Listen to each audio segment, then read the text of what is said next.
উজান চৌধুরীর নামটা প্রিন্সিপাল স্যারের মুখে শোনা মাত্রই মৌ আর মেহের চমকে উঠল। তারা তীব্রই ধাক্কা খেয়ে চোখ বড় বড় করে একে অপরের মুখের দিকে তাকালো। মেয়ের হাতের কলমটা হাত থেকে ফসকে নিচে পড়ে গেল। ঠিক সেই মুহূর্তে গম্ভীর্য নিয়ে ক্লাসরুমে প্রবেশ করলো উজান। আজ সাদা শার্ট আর ফর্মাল প্যান্টে তাকে দেখতে এতটাই ড্যাশিং আর অসম্ভব সুন্দর লাগছিল যে ক্লাসের প্রতিটি মেয়ে স্টুডেন্ট এক পলকে তার দিকে হাঁ করে তাকিয়ে রইল। পুরো ক্লাসের মেয়েদের চোখ যেন আজ উজানের উপরেই গিয়ে একদম আঠার মতো আটকে গেল। প্রিন্সিপাল স্যার উজানের কাঁধে হাত রেখে নিচু স্বরে সিলেবাস নিয়ে কিছু সময় কথা বললেন এবং উজানকে ক্লাসের দায়িত্ব বুঝিয়ে দিয়ে ঘর থেকে বেরিয়ে চলে গেলেন। উজান ক্লাসের পেডোরিয়াম সামনে দাঁড়িয়ে অত্যন্ত নিজের চোখের সানগ্লাসটা করলো। তারপর ক্লাসের স্টুডেন্টের দিকে নিজের তীক্ষ্ণ দৃষ্টিটা দিল। সাথে সাথে সে নিজেরও তীব্র এক শখে একদম পাথরের মতো স্তব্ধ হয়ে গেল। ক্লাসের ঠিক মাঝখানে বেঞ্চে বসে আছে তার ঘরের বউ মৌ মহাশয়া। সে নিজের বড় বড় হরিণীর চোখ দুটো মিলে তার দিকে তপ্ত চোখে তাকিয়ে আছে। উজান নিজের অজান্তে একটা ঢোক গেল। মৌ যে এই কলেজে পড়াশোনা করে তা উজান আগে জানতো না। জানলে নেচে নেচে প্রিন্সিপাল স্যারের রিকোয়েস্টে অ্যাকসেপ্ট করে নিজের পায়ে নিজে কুড়াল মারতো না। এতক্ষণ বাড়ির বাইরে এসে একটু শান্তি নিঃশ্বাস ফেলবে বলে মনের ভিতর যে আনন্দটুকু ছিল, এখন এই ক্লাসরুমের বউ নামক মোস্ট ডেঞ্জারাস মেয়েটাকে নিজের স্টুডেন্ট হিসাবে দেখে উজানের গলার জল নিমিষে শুকিয়ে কাঠ হয়ে গেল। আর এদিকে মৌ নিজের গাল দুটো রাগে রসগোল্লার মতো ফুলিয়ে হাত দুটো বুকের উপর আড়াআড়িভাবে বেঁধে বড়ির দিকে চোখ রাঙিয়ে বসে রইল। মনে মনে ভাবলো এই খাটাস লোকটা তাকে মনে মনে একটু ভালোবাসে না, তা তো সে ভালো করেই জানে। কিন্তু তাই বলে কি নিজের বিবাহিত বউকে এত বড় একটা কথা লুকিয়ে যাবে? তারই কলেজে ফিজিক্স প্রফেসর হিসাবে জয়েন করতে আসছে, অথচ তাকে একবারের জন্য মুখ ফুটে তাকে বলল না। এত বড় ধোঁকাবাজ লোক তো দুনিয়ায় দুটো নেই। পুরো ক্লাসের এই স্তব্ধতার মাঝে মেহেরও নিজেই ঘোর কাটিয়ে উঠল। সে চরম বিস্ময় নিয়ে পাশে বসা ময়ের পাঁজরের নিজের কুইন দিয়ে একটা জোরালো খোঁচা মারল। তারপর উজানির দিকে হাঁ করে তাকিয়ে থাকা ময়ের কানের কাছে মুখে নিয়ে অত্যন্ত ফিসফিসানি স্বরে জিজ্ঞেস করলো, মৌ, ভাইয়া এখানে কি করছে? ময়ের মুখের ভাষা যেন এক নিমিষে হারিয়ে গিয়েছে। সে এখনও নিজের বড় বড় চোখ জোড়া মেলে অবিশ্বাস্য দৃষ্টিতে সামনের পোডিয়ামে দাঁড়িয়ে থাকা উজানের দিকে তাকিয়ে আছে। এরই মাঝে উজান নিজেকে দ্রুত স্বাভাবিক করে নিল। ক্লাসে বাকি মেয়েদের হাঁ করে তাকিয়ে থাকা আর ময়ের এই বোকা বনে যাওয়া মুখ দেখে সে নিজের ঠোঁটের কোণে এক চিতলে চতুর ও মুচকি হাসি ঝোলালো। তারপর ডাস্টার আর একটা চক টেবিলের উপর রেখে অত্যন্ত গাম্ভীর্যপূর্ণ ও ভরাট গলায় বলতে লাগলো, হাই এভরিবডি, আমি তোমাদের নিউ ফিজিক্স টিচার উজান চৌধুরী। আজ যেহেতু তোমাদের সাথে আমার ফার্স্ট ক্লাস, তাই আমি সরাসরি পড়ালেখায় যাব না। আমি চাই আজ সবাই সংক্ষেপে নিজেদের একটা ফর্মাল পরিচয় দাও। কথাটা শেষ করে উজান প্রথম বেঞ্চের কর্নারে বসা মেয়েটির দিকে নিজের ধারালো তীক্ষ্ণ দৃষ্টি নিক্ষেপ করলো। মেয়েটিকে উদ্দেশ্য করে সে এক ভুরু উঁচিয়ে অত্যন্ত পেশাদার কণ্ঠে বলে উঠল, hey girls, stand up. What is your name? Ujan মূলত মৌকে খেপানোর জন্য এবং ক্লাসের সবার সামনে নিজের পেশাদারিত্ব বজায় রাখতে প্রশ্নটা করেছিল। কিন্তু উজান যেদিকে তাকে প্রশ্নটা করেছিল সে ছিল এই কলেজের সবচেয়ে অহংকারী আর ডানপিটি মেয়ে ললিতা আফরিন। পুরো কলেজে মাসে মাসে মোটা অঙ্কের ডোনেশন দেওয়া মিস্টার আকরাম সাহেবের মেয়ে। সে কলেজের তথাকথিত সুন্দরী ও স্টাইলিশ নারীদের মধ্যে অন্যতম একজন, যার দক্ষতার দাপটে কলেজের সাধারণ স্টুডেন্ট থেকে শুরু করে অনেক টিচারও মাথা নিচু করে কথা বলে, নয়তো সামান্য অজুহাতে তাকে সোজা কলেজ থেকে বহিষ্কার করা হয়, হুমকি দেওয়া হয়। বাবা আকরাম আফরিন দেশের নামকরা ও বড় মাপের বিজনেসম্যান হওয়ায় ললিতা অহংকারের মাটিতে পা পড়ে না। মেয়েটা বড্ড একরোখা আর জেদি। জীবনে সে যা চেয়েছে তা যে কোনো মূল্যে পেয়েই ছেড়েছে। ললিতা ভাবল এই হ্যান্ডসাম ও ড্যাশিং প্রফেসর বুঝি তার দিকে আঙুল তাকিয়ে মুগ্ধ হয়ে নামটি জানতে চেয়েছে। সে নিজের ঠোঁটে একচিলতে চপল হাসি ঝুলিয়ে খানিকটা উজানের দিকে ঝুঁকে এলো এবং আদুরে গলায় বলল, I am Lalita Afrin, mister Akram Afrin সাহেবের ওরফে এই কলেজের যিনি মূল প্রতিষ্ঠাতা ও দাতা। আমি ওনার একমাত্র মেয়ে। ললিতার ধারণা ছিল তার বাবার নাম আর বিপুল প্রতিপত্তির কথা শুনলে এই নতুন প্রফেসর বাকিদের মতো থতমত খেয়ে তাকে সমীর করে শুরু করবেন। কিন্তু মেয়েটির এই দেমাকি ও বাড়তি উত্তরে উজান বিন্দুমাত্র খুশি হলো না, বরং তার গম্ভীর্য মুখাপায়ন আরও শক্ত ও শীতল হয়ে উঠল। সে ললিতার দিকে এক পলক তাকিয়ে অত্যন্ত কড়া ও গম্ভীর স্বরে ক্লাসরুমে কাঁপিয়ে আওড়ালো, just shut up, just shut up miss Afrin. ক্লাসে অতিরিক্ত কথা একদম অপছন্দ আমার। আমি তোমাকে শুধু আমার নিজের নামটুকু জিজ্ঞেস করছি। তোমার বাবার নাম কিংবা তোমার ওনার সম্পত্তির খাতিয়ান জানতে চাইনি। So behave yourself. উজানের মতো একজন অত্যন্ত হ্যান্ডসাম কিন্তু কঠোর শিক্ষকের কাছ থেকে পুরো ক্লাসের সামনে এমন অপমানজনক ও কড়া ধমক খাবে তা ললিতা নিজের স্বপ্ন কল্পনা করেনি। মুহূর্তের মধ্যে পুরো ক্লাসের সামনে ললিতার অহংকারী ফর্সা মুখের রং পাল্টে গিয়ে লাল কালো হয়ে গেল। অপমান আর রাগে তার শরীর কাঁপতে লাগলো। উজানও দ্রুত ললিতার সামনে থেকে সরে গেল। সে এবার একে এক করে ক্লাসের বাকি সকল স্টুডেন্টের কাছে গিয়ে তাদের পরিচয় জেনে নিতে লাগলো। এভাবে একে একে সবার পরিচয় নেওয়া শেষ করে উজান এবার ধীর পায়ে এগিয়ে গিয়ে ঠিক ময়ের বেঞ্চের সামনে এসে দাঁড়ালো। ক্লাসের বাকি সব স্টুডেন্ট উজানকে সামনে আসতে দেখে সম্মানে দাঁড়িয়ে গেলেও মৌ কিন্তু নিজের জায়গা থেকে একচুলও নড়ল না। সে আগের মতোই গাল দুটো রসগোল্লার মতো ফুলিয়ে অভিমানী মুখ করে বেঞ্চে বসে রইল। পাশে বসার মেহের তাকে কুইন দিয়ে বার করে খোঁচা মেরে দাঁড়িয়ে পড়ার কথা বলল। তবুও মৌ উজানের উপর অভিমান একটু শুনল না। উজান নিজের মুখের চরম গম্ভীর্য বজায় রেখে ভরাট গলায় মৌকে উদ্দেশ্য করে প্রশ্ন করল, miss Tasnifa Mou, please stand up. Mou এবার উজানের কড়া ধমক শুনে বাধ্য হয়ে দাঁড়িয়ে গেল বটে, কিন্তু সে মুখ ঘুরিয়ে অন্যদিকে তাকিয়ে রইল। উজানের চোখের দিকে একবারের জন্য তাকালো না। মৌয়ের এমন বাচ্চামো আর অভিমানী ও রাগী মুখখানা দেখে উজান নিজের মনের ভেতরে এক চিলতে নিঃশব্দে হাসল। তবে ক্লাসের বাকি স্টুডেন্টরা এবার একদম ড্যাব ড্যাব করে উজানের মুখের দিকে তাকিয়ে রইল, কারণ মৌ তো এখনো নিজের মুখ ফুটে নামই বলেনি। তাহলে এই নতুন প্রফেসর প্রথম দিনে তার নাম তাসনিফা মৌ কীভাবে নিখুঁতভাবে জানতে পারলেন, সেটাই সবার মাথায় ঢুকছিল না। উজান সবার মনের কৌতূহল টের পেয়ে কিছুটা নিচু হয়ে মেঝে থেকে মৌয়ের পরে থাকা ফিজিক্স বইটা কুড়িয়ে নিল। বইয়ের প্রতিচ্ছেদে বড় বড় অক্ষরে লেখা, তাসনিফা মৌ। উজান বইটা আলতো করে মৌয়ের বেঞ্চের উপর রেখে ক্লাসের বাকি স্টুডেন্টের উদ্দেশ্যে পড়ে আওড়ালো, লিসেন এভরিবডি, মিস তাসনিফা মৌয়ের নামটা আমি এত নিখুঁতভাবে জানতে পারলাম, তাই এবার নিশ্চয়ই তোমরা বুঝতে পেরেছ। আমার মুখের দিকে ওভাবে হাঁ করে না তাকিয়ে সবাই নিজেদের সামনে বইয়ের দিকে মনোযোগ দাও। উজানের চতুর বুদ্ধি দেখে ক্লাসের সকল স্টুডেন্ট লজ্জায় মাথা নিচু করে নিল। তার ঠিক সামনেই সেই সুযোগে উজানি মৌয়ের দিকে বেশ খানিকটা ঝুঁকে এসে একদম নিচু ও ফিসফাসানি স্বরে কড়া গলায় বলে উঠল, মিসেস চৌধুরী, ক্লাস টাইম শেষ হওয়ার মাত্রই সরাসরি আমার পার্সোনাল কেবিনে এসে দেখা করবেন, নয়তো কলেজের প্রথম দিনেই কিন্তু বড় রকমের পানিশমেন্ট পেতে হবে মনে যেন। কথাটি বলে উজান আর এক সেকেন্ড সেখানে দাঁড়ালো না। সে ব্ল্যাকবোর্ডের সামনে এগিয়ে গিয়ে ফিজিক্সের কিছু বেসিক ম্যাথ আর সূত্র বোর্ডে করাতে লাগলো। দেখতে দেখতে ক্লাসের নির্ধারিত সময় প্রায় শেষের দিকে চলে এলো।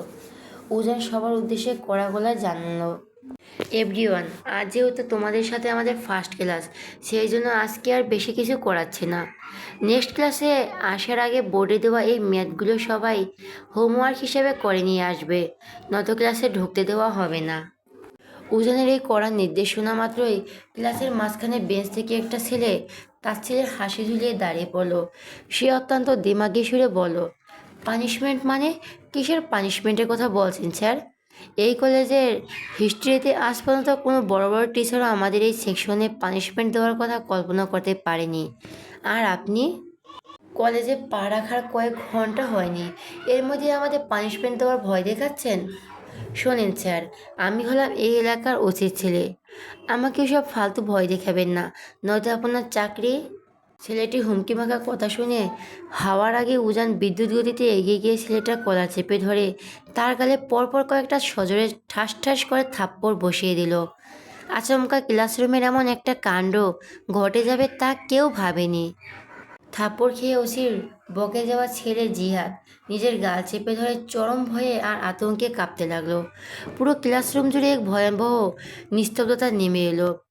সেখানে এই কলেজে জিহাদের চোখের দিকে তাকিয়ে কথা বলার সাহস কোনো সাধারণ স্টুডেন্ট বা কোনো টিচারের হতো না। সেখানে এই নতুন প্রফেসর প্রথম দিনই তাকে থাপ্পড় মারলো। এটা ভেবে জিহাদের রাগে গা জ্বলছিল, কিন্তু উজানের রুদ্ররূপ দেখে সে টু শব্দ করার সাহস পেল না। উজান এবার বাঘের মতো গর্জন তুলে পুরো ক্লাস কাঁপিয়ে তুলল। Listen to me carefully. Ujan Chowdhury কারো বাপের কেনা গোলাম নয়। এই ক্লাসের সময়টুকু যেহেতু আমার, এই 4টি দেওয়ালের ভিতরে সব কিছু শুধুমাত্র আমার রুলস অনুযায়ী চলবে। কার বাবা মিনিস্টার আর কার বাবা ওচি ওসব ফালতু জিনিস দেখার টাইম বা ইন্টারেস্ট আমার বিন্দুমাত্র নেই। আজ ফার্স্ট ডে বলে তোমাকে শুধু ছেড়ে দিলাম। নেক্সট টাইম যদি আমার ক্লাসে এমন তেড়াবেড়া করো তবে কান ধরে পুরো ক্যাম্পাসে একপাশে ঘোরাবো, মাইন্ড ইট। আর হ্যাঁ, লিসেন গার্লস, তোমরা মেয়ে বলে পার পেয়ে যাবে না এমনটা ভাবার কোনো কারণ নেই। অন্যায় করলে কাউকে ছেড়ে দেওয়া উজান চৌধুরীর ধাতে নেই, মনে রেখো সবাই। যে ক্লাসে সবসময় টিচারের চেয়ে স্টুডেন্টের চিল্লানোর শব্দে কান পাতা যেত না, আর সেই ক্লাসে প্রতিটি স্টুডেন্ট একদম মুখে কুলো পেটে বিড়ালের মতো চুপ হয়ে রইল। কারো মুখে একটা কথাও রইল না।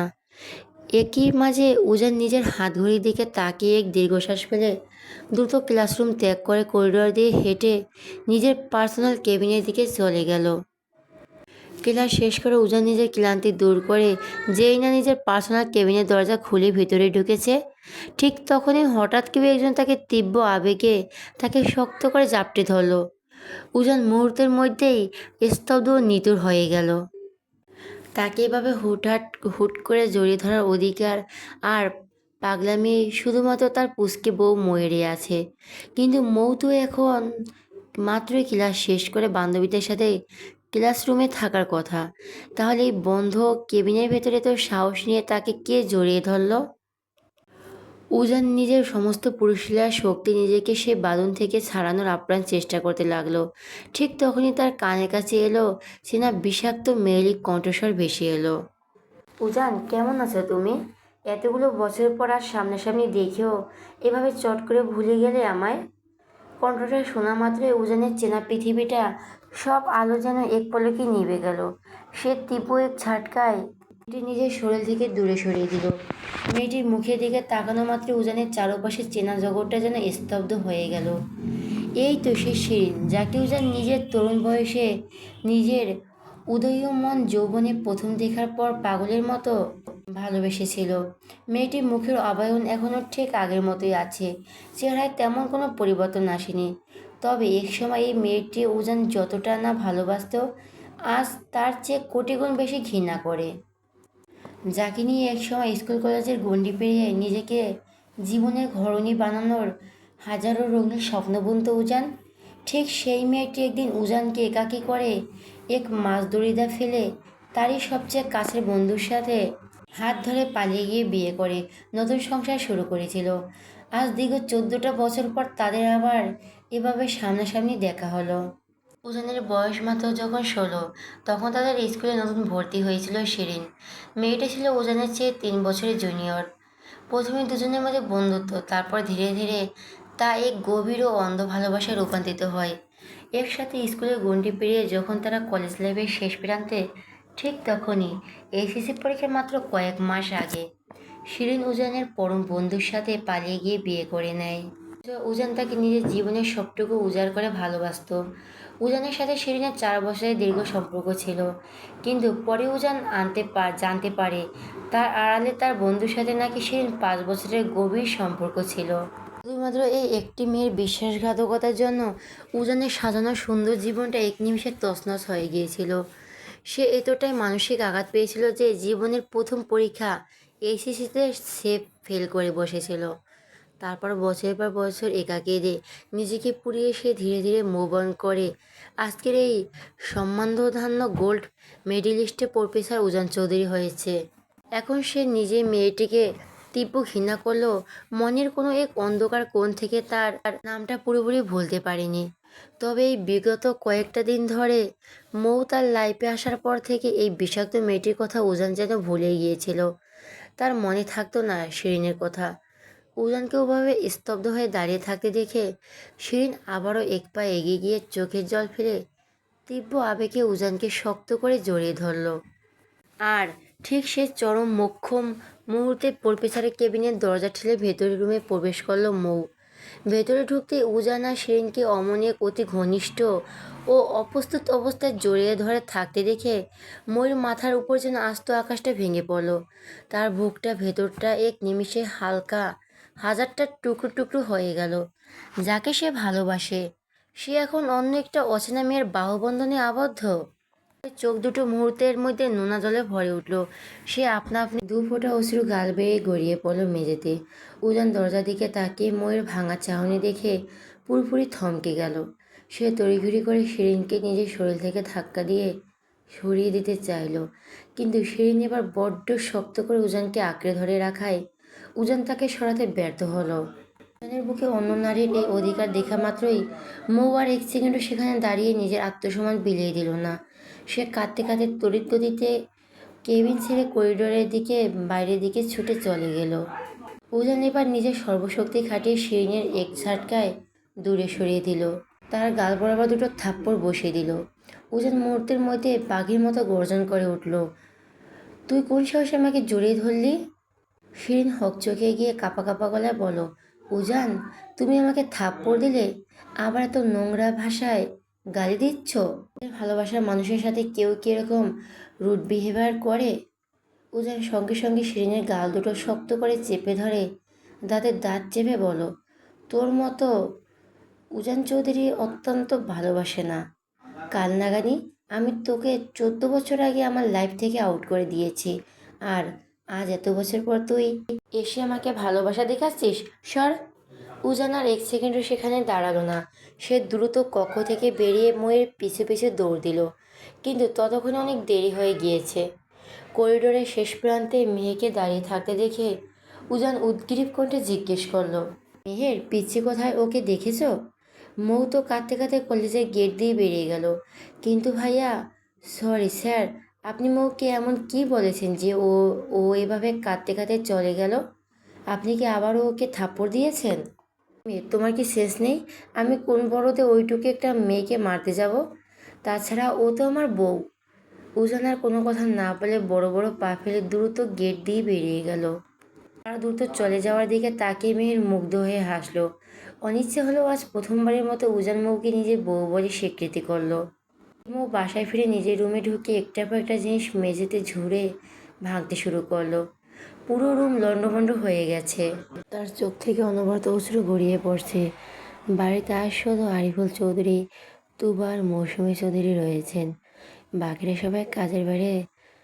তুবা অনেক চেষ্টা করেছে মৌকে শান্ত করার, কিন্তু মৌ তাকে নিজের ধারে কাছে আসতে দিচ্ছে না। আরিফুল চৌধুরী আর তুবা রুমের দরজার বাইরে হতাশ হয়ে দাঁড়িয়ে আছেন। মেয়েটার হঠাৎ এমন অগ্নিগিরির মতো ফেটে পড়ার কারণ কি? কেউ বুঝে উঠতে পারছে না। মৌ হাতের তালু দিয়ে চোখ মুছে ডুকরে কেঁদে উঠল। তারপর পাশ থেকে একটা ফুলদানি নিয়ে সজোরে ড্রেসিং টেবিলের আয়না দিকে ছুঁড়ে মারল। ঝনঝন শব্দে সেটা চূর্ণ বিচূর্ণ হয়ে গেল। সে চিৎকার করে বলে উঠল, থাকবো না আমি এই বাড়িতে, আমি একটুও থাকবো না। আমায় কেউ ভালোবাসে না, আমি চলে যাব এখান থেকে। ঠিক সেই মুহূর্তে উজান তড়িঘড়ি করে রুমে প্রবেশ করলো। ময়ের কাছাকাছি আসতেই সে আবারও চিৎকার করে উঠল, একদম আমার কাছে আসবেন না, আমি এই রুমে সব ভেঙে ফেলবো, কিচ্ছু রাখবো না, আর চলেই যাব আমি আপনার জীবন থেকে, থাকবো না আর এক মুহূর্ত। উজান ময়ের কাছাকাছি পৌঁছাতে পারছে না, কারণ মৌ তার উপর একে একে পিছিয়ে প্লিজ স্টপ, কেন এমন করছো? বললাম না আসবেন না আমার কাছে। এই বলে মৌ উজানের শখের টপিগুলো মেঝেতে আছাড় দিয়ে ভেঙে ফেলল। রুম ভর্তি এখন ভাঙা কাঁচ আর ধ্বংসস্পোত, কিন্তু উজান তবুও শান্ত। দরজার বাইরে দাঁড়িয়ে থাকা তুবা আর আরিফুল চৌধুরী হাঁ করে তাকিয়ে আছেন। যে জিনিসগুলো উজান ইফাতকে পর্যন্ত স্পর্শ করতে দিত না ভেঙে যাওয়ার ভয়ে, আজ মৌ সেগুলো ভেঙে ফেলার পরও উজান একদম চুপ। তার মুখে সামান্যতম রাগের আঁচড় নেই। তবু আরিফুল চৌধুরী দিকে তাকিয়ে ফিসফিস করলো, বাবা এসব কি দেখছি? ভাই মুখে এত বড় কাণ্ড পড়েও একটা বকাও দিচ্ছে না।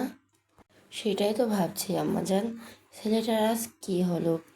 উজান কয়েক ধাপ এগিয়ে ময়ূর দিকে হাত বাড়ালো। ময়ূর সাথে সাথে ভাঙা গাছের টুকরো হাতে নিয়ে সাথে সাথে আবারও চিৎকার করে উঠল, আসবেন না আমার কাছে। যদি আসেন তাহলে আমি নিজে নিজেকে আঘাত করব। ঠিক সেই মুহূর্তে উজান বিদ্যুৎ গতিতে এগিয়ে গিয়ে ময়ের হাত থেকে কাছের টুকরো ফেলে দিয়ে নিজের দুহাত বাহুর মাঝে শক্ত করে জড়িয়ে ধরল। তারপর ময়ের কানের কাছে মুখে নিয়ে অত্যন্ত আদুরে ও শান্ত স্বরে আওড়ালো, মিসেস উজান চৌধুরী প্লিজ রাগটা একটু কন্ট্রোলে আনেন। আপনার এই অগ্নিকন্যা রূপ উজান চৌধুরী নিতে পারছে না। মুহূর্তের মধ্যেই ঠিক সেই মুহূর্তে উজান বিদ্যুৎ গতিতে এগিয়ে গিয়ে ময়ের হাত ধরে কাছের টুকরো ফেলে দিয়ে নিজের দুই বাহুর মাঝে শক্ত করে জড়িয়ে ধরল। তারপর ময়ের কানের কাছে মুখে নিয়ে অত্যন্ত আদুরে ও শান্ত স্বরে আওড়ালো, মিসেস উজান চৌধুরী প্লিজ রাগটা একটু কন্ট্রোলে আনেন। আপনার এই অগ্নিকন্যা রূপ উজান চৌধুরী নিতে পারছে না। মুহূর্তের মধ্যে পুরো রুম যেন নিস্তব্ধ হয়ে গেল। ময়ের চোখ কপালে ওঠার উপক্রম। উজান তাকে মিসেস উজান চৌধুরী বলে ডাকছে। দরজার বাইরে থাকা আরিফুল চৌধুরী আর তুবা বিস্ময়ে একে অপরের দিকে তাকিয়ে রইল। বাবা ভাইয়ের মাথা কি ঠিক আছে? কী সব আবল তাবল বলছে ভাই? আরিফুল চৌধুরী নিজের ঠোঁটের কোণে এক সিগারেতে তৃপ্তির মুচকি হাসি ঝুলিয়ে তুবার মাথায় হাত রাখলেন। অত্যন্ত রসিকতার সুরে ফিসফিসিয়ে বলেন, আম্মাজান ছেলে আমার এবার পুরোপুরি ফেঁসে গিয়েছে। মুখে সারাদিন বউ মানি না বলা আমার ছেলেটাও আজ নিজের অজান্তেই পুচকি মেয়েটার প্রেমে একদম হাবুডুবু খাচ্ছে। বাবা আমার মনে হয় এখন আমাদের এখান থেকে চলে যাওয়া উচিত। ওদের পার্সোনাল স্পেস দেওয়া দরকার। আরিফুল চৌধুরী চশমাটা নাকের উপর ঠেক করতে করতে বললেন, আম্মাজান নাটক তো মাত্র জমলো, আর একটু দাঁড়িয়ে দেখি। না, ছেলে আমার কিভাবে বউয়ের রাগ ভাঙায়। তো বাবার কৃত্রিমভাবে নাক ছিটকে বাবার হাত ধরে টেনে সরিয়ে নিয়ে বলছে, বাবা আপনার একটু লজ্জা করে না নিজের জোয়ান ছেলে রুমে এইভাবে আড়ি পাততে? আমি কিন্তু এখন গিয়ে আব্বুকে সব বলে দেব, দেখবে তখন আপনার কি হয়। এই আমাজান একদম এই ভুল কাজটি করো না। এমনিতেই তোমার শাশুড়ি সারাদিন আমার উপর রেগে থাকে। এই কথা শুনলে আজ আমায় সোজা বাসা থেকে বের করে দেবে। চলো চলো চলেই যাই। ছেলে তার বউয়ের সাথে যা ইচ্ছে করুক, আমাদের আর মাথা ঘামিয়ে কাজ নেই। তবু আর আরিফুল চৌধুরী দুজনে হাসতে হাসতে ড্রয়িং রুমের দিকে চলে গেলেন। তারা সম্পর্কে শ্বশুর আর পুত্রবধূ হলেও তাদের ভিতরে বন্ডিংটা ছিল একদম গভীর, বন্ধুদের মতো। এদিকে রুমের ভেতর পরিস্থিতি তখনও থমথমে। মৌজানের ওই শক্ত বাঁধন থেকে নিজেকে ছাড়ানোর জন্য আপ্রাণ ছটফট করতে লাগলো। তার বুক দু হাতে ধাক্কা মারতে লাগলো। কিন্তু উজান আজ বড্ড নাছোড়বান্দা। সে মুখে একটু ছাড়ল না, বরং নিজের বিশাল শক্ত বুকে আষ্টে পৃষ্ঠে জড়িয়ে ধরে রাখলো। উজানের বুকে চেনা ও উষ্ণ ঘ্রাণে হঠাৎই করেই মৌ শান্ত হয়ে গেল। ছটপটানি থামিয়ে সে একদম নিথর হয়ে রইল। উজান তখন ময়ের সেই নীরবতা টের পেয়ে আলতো করে মৌকে নিজের দিকে ঘুরিয়ে তার মুখপানে তাকালো। অত্যন্ত নরম সুরে জিজ্ঞেস করলো, মিসেস চৌধুরী রাগ কি একটু কমেছে? মৌ এক সেকেন্ডের জন্য উজানের ওই মায়াবী চোখের দিকে তাকালো না। সে তীব্র এক ঝাটকে নিজেকে উজানের হাত থেকে ছাড়িয়ে নিল। তারপর ধীরে ধীরে বিছানার মাঝখানে গিয়ে হাঁটু গেড়ে বসলো। নিজের দুই হাঁটুর মাঝখানে মুখটা গুঁজে দিল। উজান আবারও তার পিছু পিছু বিছানার সামনে এসে বসল, কিন্তু মৌটু শব্দ করা তো দূর, একবারের জন্য তার দিকে চোখ তুলেও তাকালো না। ময়ের এই অস্বাভাবিক নীরবতা উজান বেশ অবাক হলো। এই মেয়েটার স্বভাব তো এমন নয়, কিন্তু এখন সে যেভাবে চুপ হয়ে গেছে তাতে উজান খুব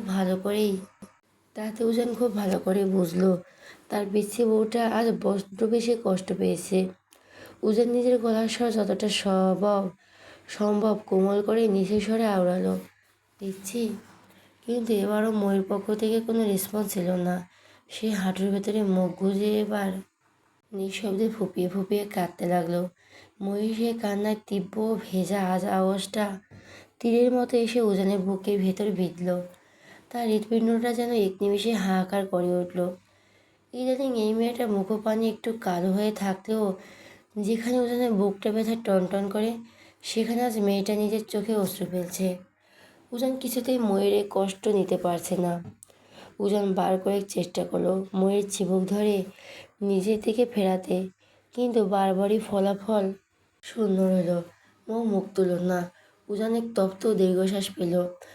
সে মনে মনে একটা কঠিন সিদ্ধান্ত নিয়ে ধীরে ধীরে কক্ষ ত্যাগ করলো।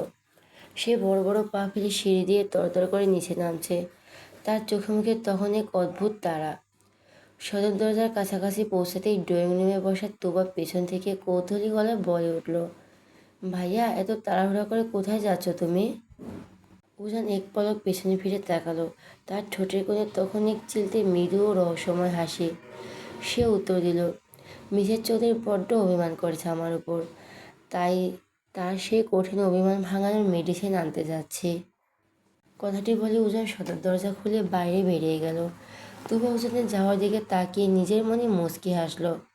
মনে মনে ভাবল, যাক, ছেলেটা অবশেষে বুদ্ধি হলো তাহলে। প্রায় আধা ঘন্টা পর উজান দু হাতে অনেকগুলো বড় বড় কার্টুন আর বক্স নিয়ে হন্তদন্ত হয়ে বাসায় ঢুকলো। তা দেখে ড্রয়িং রুমে বসে থাকা সবার চোখ যেন চড়ক গাছ। বিস্ময়ে সবার মুখ হা হয়ে গেল। সে উজান চৌধুরীর জীবনে কখন নিজের এক গ্লাস পানিতেও নিজের হাতে তুলে খায়নি। নিজের প্রয়োজনীয় জিনিসপত্র অন্যের হাত দিয়ে রুমে পাঠাতো। আজ সে নিজে এতগুলো বক্স দু হাতে বয়ে নিয়ে এসেছে। তুবা তাকে সাহায্য করার জন্য তড়িঘড়ি করে এগিয়ে যেতে চাইল, কিন্তু উজান এক হাত তুলে তুবাকে মাঝপথে থামিয়ে দিল।